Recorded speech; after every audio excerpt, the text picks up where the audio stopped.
सभी दर्शकों को मेरा एक बार फिर नमस्कार। IYS टीवी में आप सभी लोगों का स्वागत है।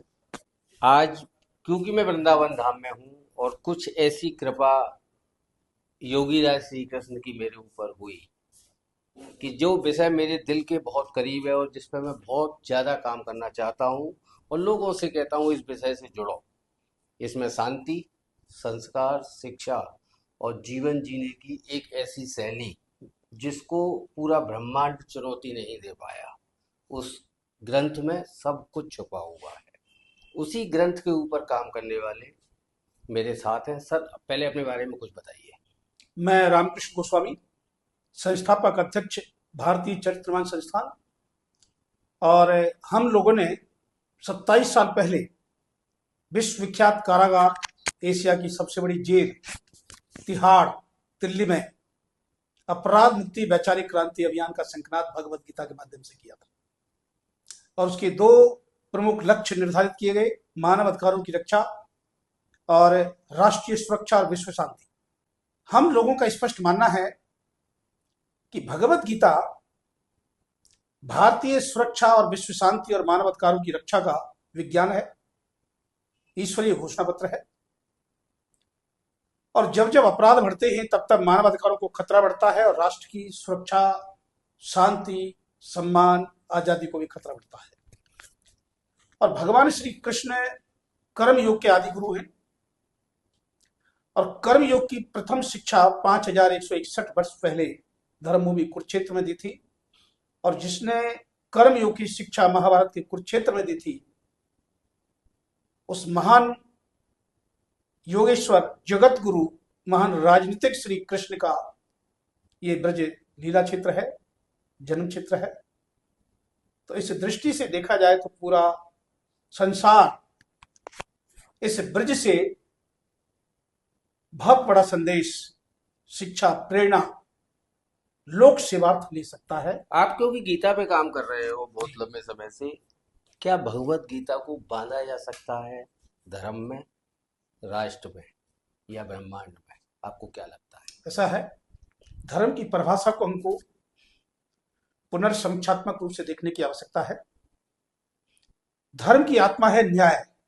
सर, मैं इस विषय पे बात नहीं कर मैं रहा, मैं उस आपसे हाँ या ना में चाह रहा हूँ। क्या मैं भगवत गीता को धर्म में बांधा जा सकता है, या राष्ट्र में बांधा जा सकता है, या ब्रह्मांड में बांधा जा सकता है? योगीराज भगवान श्री कृष्ण ने जो शिक्षा दी, क्या हम उसको केवल किसी धर्म के लिए या किसी राष्ट्र के लिए समर्पित कर सकते हैं, या वो पूरे ब्रह्मांड के लिए है? ऐसा है, मैं फिर आपको बता रहा हूं।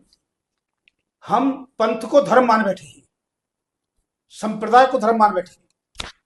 धर्म का मतलब है न्याय के शासन की विधि व्यवस्था और पूरे विश्व के कल्याण का आधार वो धर्म है। लेकिन आज हजारों सालों से हम धर्म को इस रूप में ले रहे हैं जैसे कोई संप्रदाय हो, पंथ हो, समुदाय विशेष हो, वर्ग विशेष हो, क्षेत्र विशेष हो। तो उससे मुक्त होना होगा। धर्म को पुनर्परिभाषित करने की आवश्यकता है और उस पुनर्परिभाषित करने के लिए एक ही सूत्र है कि धर्म की जो आत्मा है, सनातन, सार्वभौम, वो न्याय है। जब न्याय नहीं हो सकता, वो धर्म नहीं हो सकता, अन्याय धर्म नहीं हो सकता।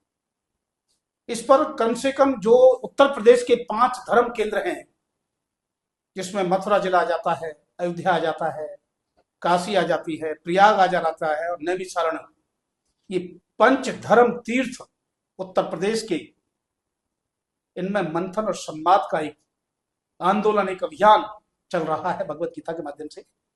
और पूरे विश्व की सुरक्षा, शांति, सम्मान, सद्भावना और मानव अधिकारों की सार्वभौम रक्षा इसका मुख्य उद्देश्य है।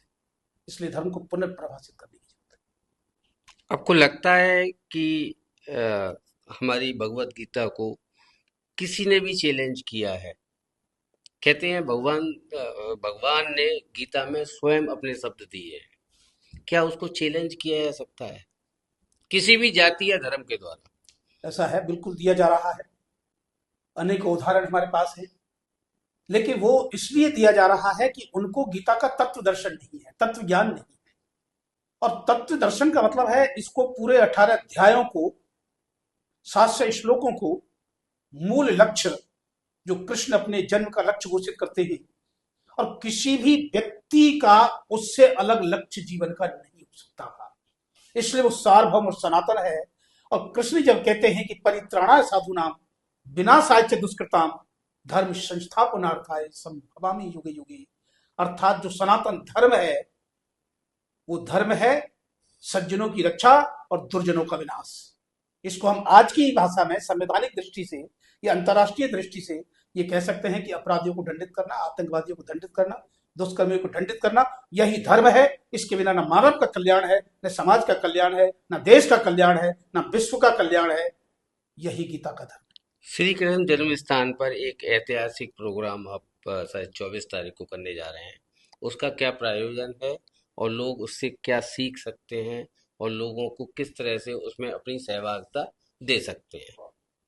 हम लोगों ने 485वीं महाराणा प्रताप की जयंती को केंद्रित करके श्री कृष्ण जन्मभूमि मथुरा से सामरिया सेठ चित्तौड़गढ़ तक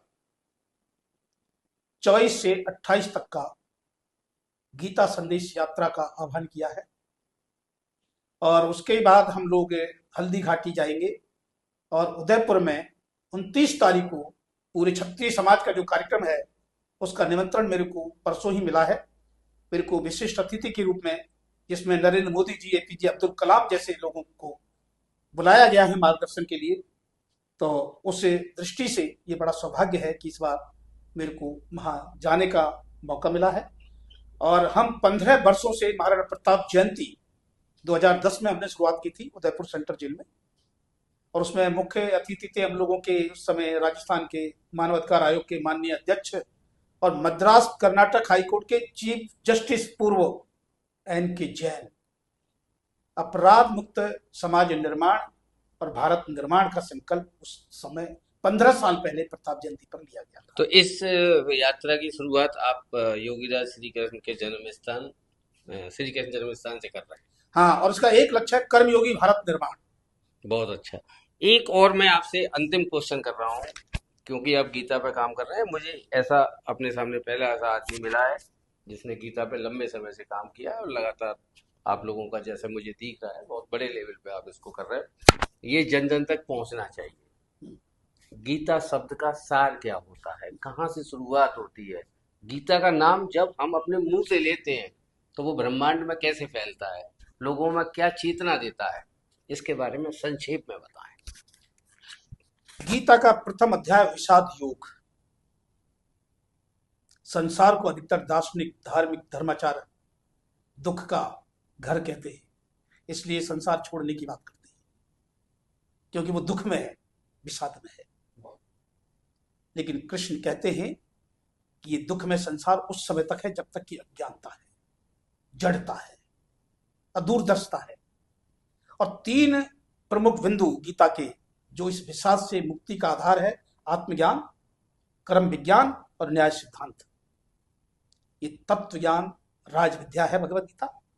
और जब ये तत्व दर्शन हो जाता है राज विद्या का, और वो कृष्ण की कृपा बिना संभव नहीं है, तो व्यक्ति महान धर्म योद्धा बन जाता है और वो अपने जीवन को सफल सार्थक करके कृष्ण के ही कार्य को स्वयं अपना कार्य मानकर अमर हो जाता है। और यही लोक सेवा, लोक कल्याण का सबसे बड़ा शंखनाद है और गीता उसका मूल आधार है। हमारी टीम मुस्कुराता भारत पर काम कर रही है बहुत लंबे समय से। आज मेरा सौभाग्य है, मैं 553वां इंटरव्यू आपका ले रहा हूँ मुस्कुराता भारत टीम की तरफ से। आप हमारी टीम से क्या कहना चाहेंगे? एक सेकंड, गीता हमें कितना मुस्कुराने का अवसर देती है? आप लोगों से ये कैसे कह सकते हैं कि आप गीता पढ़ें और आप मुस्कुराइए? आप किसी भी समाज से हैं, किसी भी जाति से हैं और किसी भी धर्म से हैं। ये मैं इसलिए आपसे बोल रहा हूँ बार बार, जाति और धर्म का नाम, कि लोगों को गीता पढ़नी चाहिए। गीता कहीं ना कहीं जो भी पढ़ेगा उसको एक शांति का संदेश दे। तो आप हमारी टीम से और लोगों से क्या कहना चाहिए? ऐसा है, गीता की आवश्यकता उस समय पड़ी जब भारत का श्रेष्ठतम क्षत्रिय राजपुरुष अर्जुन की आंखों से आंसू गिर रहे थे, रोंगटे खड़े हो गए थे, किंग कर्तव्य विमुख हो गया था। वो अपने कर्तव्य पद से विमुख होकर संन्यास भिक्षावृत्ति की बात कर रहा था। उससे मुक्ति का राजपथ है भगवत गीता। और भगवत गीता के माध्यम से ही ब्रजभूमि की जो चेतना है, ब्रजभूमि का जो दर्शन है, ब्रजभूमि का जो धर्म है, सिद्धांत है, नीति है, वो कृष्ण की ही नीति, दर्शन और सिद्धांत है। कृष्ण के बिना ब्रज की कल्पना नहीं की जाती और कृष्ण का आदेश है भगवत गीता।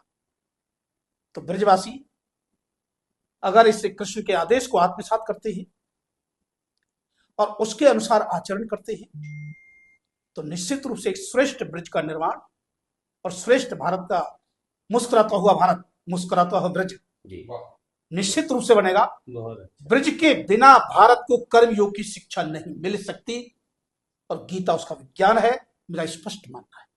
मेरी बहुत सारी शुभकामनाएं आपके परसों 24 तारीख के प्रोग्राम के लिए। आप मुस्कुराएं, श्री कृष्ण जन्म स्थान मुस्कुराए, आपकी पूरी यात्रा मुस्कुराए, भारत मुस्कुराए और पूरा ब्रह्मांड मुस्कुराए। गीता हमारे यही संदेश देती है और यही संदेश गीता हमें हमेशा देती रहेगी, अविरल रूप से। आपने समय दिया, बहुत बहुत धन्यवाद। जय श्री कृष्ण।